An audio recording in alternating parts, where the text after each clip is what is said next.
Proverbs chapter 22 verse 9.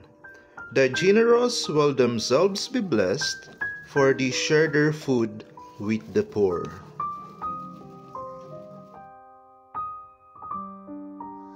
Isang mapagpalang araw po sa inyong lahat.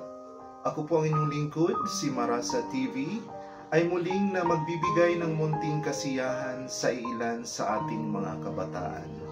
Sila po ang ating pag-asa ng bayan.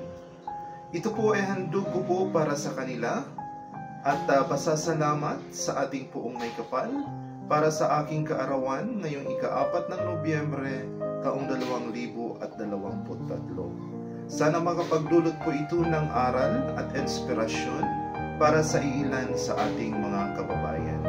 Kaya kung bago po kayo sa aking channel, please do like, share and subscribe, and hit the notification bell para updated po kayo sa mga susunod na videos. Maraming salamat po and enjoy watching.